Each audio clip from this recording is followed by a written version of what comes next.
So first we're going to talk about integrated pest management, IPM, or plant health care. This is the first portion of our presentations on this. So IPM takes a holistic approach that emphasizes plant health. It takes an ecosystem approach, and it emphasizes working with nature. Integrated is using a mixture of science-based methods to protect plants or sites from pests. So you're not using just one tool. It's very likely you're going to need to use a number of tools to get control or manage a pest. And of course, a pest is insects, mites, pathogens, weeds, etc. We are going to focus primarily on insects, mites, and pathogens in this class. And then management is this planned, systematic way to manage populations for damage below a predetermined level. And it's systematic. You're going to try something and then you're going to monitor to make sure it worked. If that didn't work, then you go back and try something else, etc. You need to have a biology of the pest you're dealing with and what kind of interaction it has with hosts or natural enemies as well as competitors. And think about what the weather and condition of the site does to affect the pest. Is it encouraging a pest? If it's hot and dry, mites are going to be a real problem. Are there beneficial organisms in the area? And have you established an economic or aesthetic threshold? So first you want to identify and list all the plants on the site, especially things that are showing damage. Study the ecosystem of the site, look at where the wind is coming from, what the sun exposure is, what the drainage is like, and then if you can, you try to manipulate conditions, so perhaps you need to do some pruning to allow some good airflow. You want to identify key pests and understand their biology.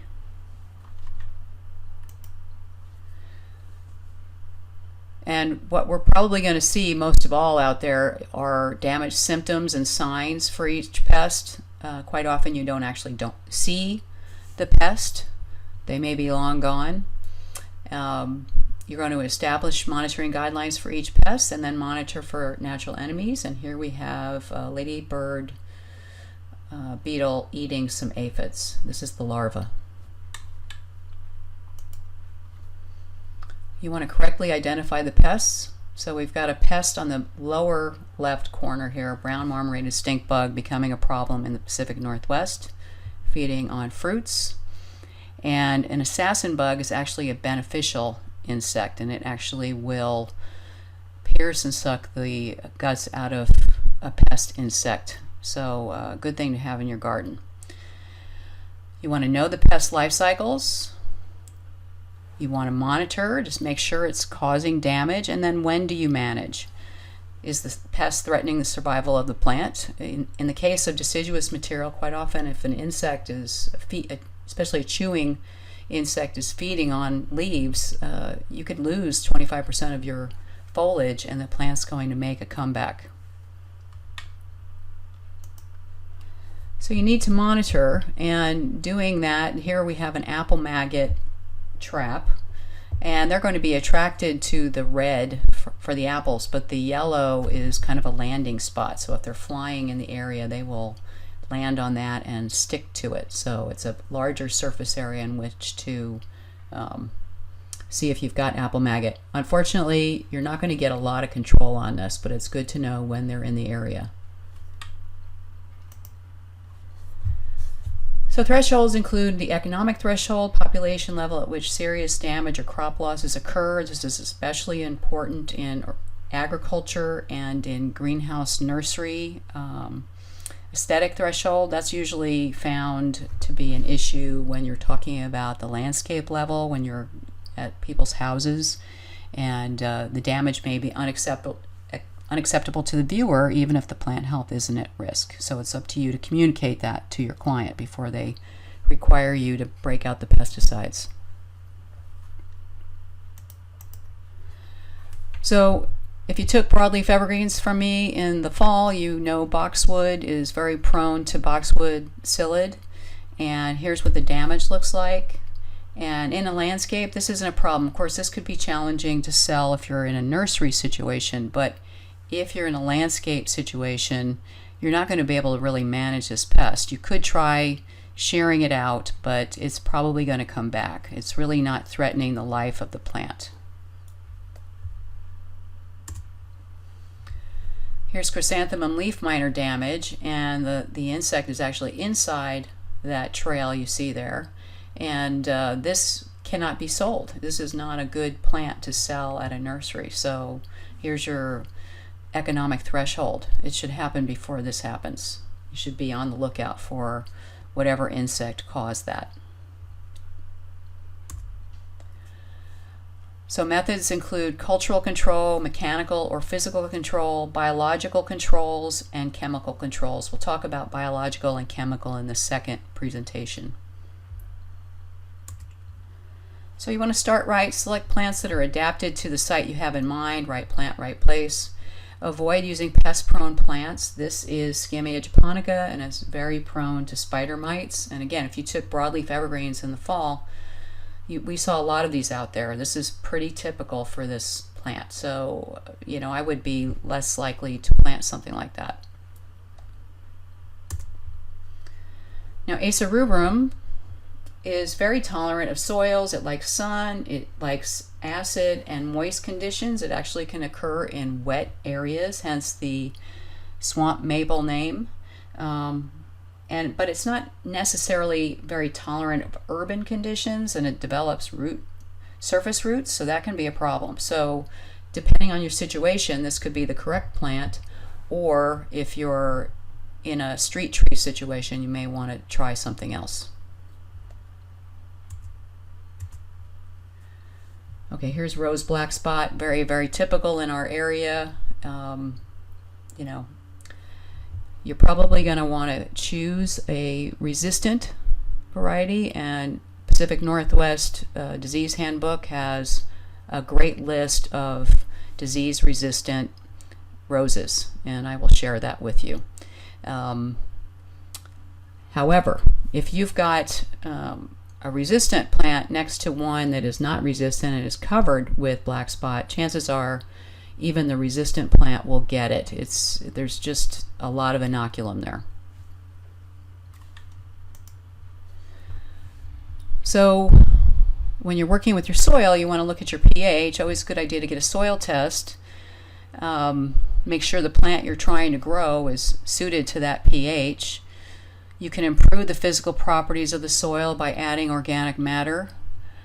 You can improve soil fertility and soil organic matter by working compost into the soil or top dressing.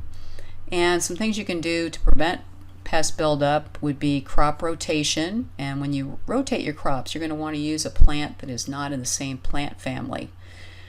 And you don't have to necessarily do this every year, but you should do it every couple of years. And then fallowing. Fallowing is just leaving the site, let it be. And then using resistant crop varieties and crops less susceptible to pests, as I mentioned with the roses. So pest resistance is when a plant has properties that prevent or impede disease development. We have Better Boy tomatoes here. They're resistant to verticillium wilt, fusarium, and root knot nematode. And we'll talk about all of these things as the quarter progresses. Pest tolerance is when you have a host that develops and continues to grow and produces well despite the pathogen being there. And Parkway Norway actually tolerates verticillium wilt. This is pretty unusual. Maple is one of the major trees that are susceptible to verticillium wilt. Of course, proper planting and maintenance. Here we have our volcano of mulch. When you have it piled up against the bark, it may begin to rot, causing further disease and insect problems. And even if it doesn't cause rot, it may actually develop secondary roots from the trunk, and they're prone to girdling the trunk. Okay, water management. Yeah, you want to make sure you're not overwatering your plants. That's going to just cause problems. So cultural controls include removing problem plants. This is white pine blister rust on the upper left on pine. That's the sign. That's the fruiting bodies. And then we've got Ribes sanguineum down below. That's the alternate host. So you need to remove one of these things, because if you eliminate the alternate host, you're going to be able to manage it. I would say that the white pine blister rust is bad enough on that white pine that you probably want to remove the white pine. Sanitation is really important, not leaving leaves and such that may have disease organisms on them over winter. You want to modify the environment, maybe increase drainage, increase airflow, etc. So sanitation means removing these leaves. Once the leaves fall to the ground, the fungus is just going to overwinter and restart again in the spring. So it's really, really important that you clean this up. Here's our black spot again. So the disease cycle begins on fallen leaves or canes that are previously infected, and rain or sprinkler irrigation splashes these fungal spores from infected leaves that have fallen. Sometimes they say if you lift up the canopy on the roses, you might be able to avoid anything that might be splashing back up on the plant.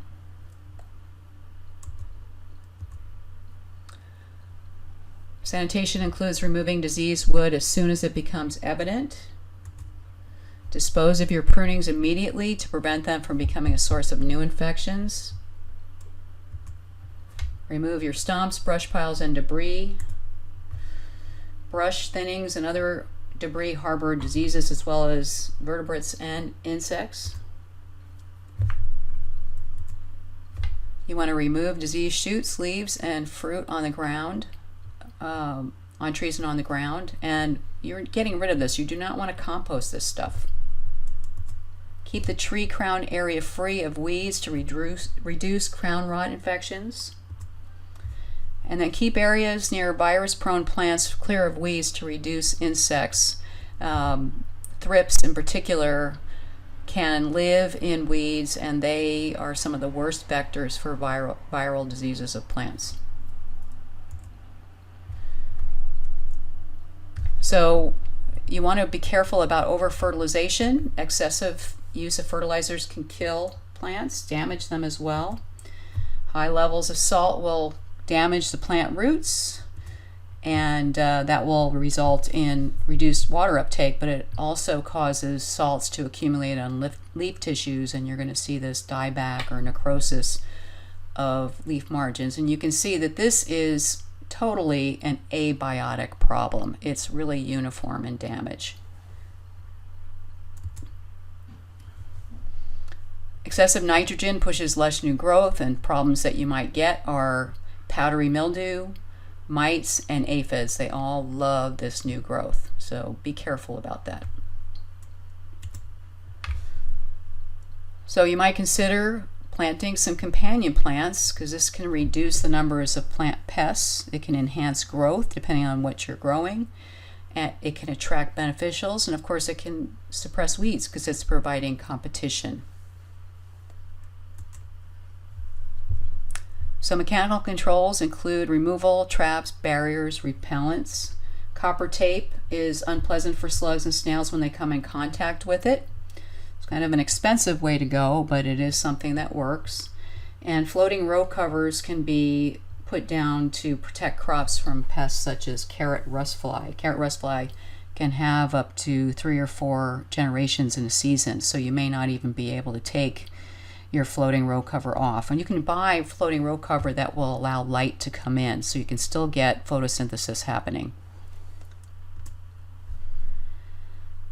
Okay, so here's on the left you've got a nice population of aphids on your roses here, but you can actually just hose off your aphids. It can be done. You want to keep ants off of plants. Ants actually protect aphids. They like the honeydew that they produce. They will actually fight off predator insects. So what you can do is you can apply tanglefoot to trees, but you want to use some sort of fabric or something so you're not applying it directly to the trees. But a better thing might be using this irrigation Teflon tape, because ants will actually make little bridges of their dead bodies and climb over them. The Teflon tape is too slippery for them. And you can use a slug trap, and you can buy things like yeast products that go in them, but stale beer works really great. And you just set this in the soil, and you can actually make homemade traps for this as well.